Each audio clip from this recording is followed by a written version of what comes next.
আসাদুদ্দিন ওয়াসি আমাদের দল, উনি ভেবে নিয়েছেন যে নাই আমার ভাই এসছে আমার কাছে, আমার বাড়িতে তিন পার্টি প্রধান পাঠিয়েছে, আমাদের ভাইরা এসছে, আমাদের ভাই ভেবে নিয়ে কথা বলেছে আমাদের সঙ্গে, কত কান্না করেছিলেন।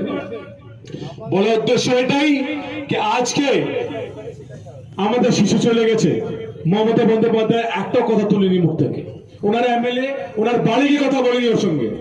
তারপরে আমরা ভাবতে পারি যখন ওয়াকফ বিল এসেছিল পার্লামেন্টে, আমি পরশুদিন মিডিয়াতে বলেছিলাম, রিপাবলিক বাংলাতে টিভিতে, আমি বলেছি মমতা বন্দ্যোপাধ্যায় 4 জন এমপি ছিল না পার্লামেন্টে, মমতা বন্দ্যোপাধ্যায় টিএমসি 4 জন এমপি পার্লামেন্টে ছিল না যখন ওয়াকফ বিল উপরে ভোটিং হচ্ছিল।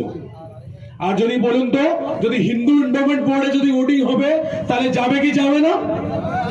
কিন্তু আমাদের যখন ওয়াকফ বিলের বিরুদ্ধে ভোটিং হবে এরা যাবে না, এরা কথা তুলবে না। তারপরে এখানে এসে বলছে ওয়াকফ বোর্ড আমি মানি না, আপনার পাশে এখানে ছিল মুর্শিদাবাদ জেলাতে, আমি ওয়াকফ বিল মানি না, আর ওয়াকফ বিল পশ্চিমবাংলায় কোনো নেই, কোনো ফ্যাক্টর নেই। আর যদি কেউ আন্দোলন করো ওয়াকফ বিল বিরুদ্ধে, তার সব থেকে বড় শত্রু আমি হবো, মমতা বন্দ্যোপাধ্যায় বলেছিল।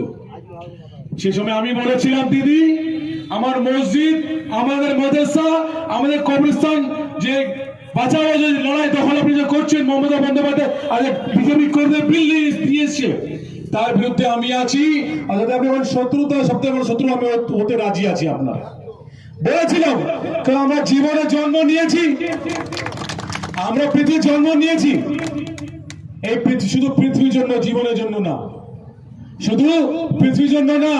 আজকে আমাকে আরিফ ভাই আমার জন্য বলছিলেন, উনি বলেছেন না আসাদ সাহেবকে, ইমরান ভাই সাথে বেশি বলেছেন জনগণের জন্য যে ক্ষতি হচ্ছে সংখ্যালঘুর জন্য নিয়ে আসুন।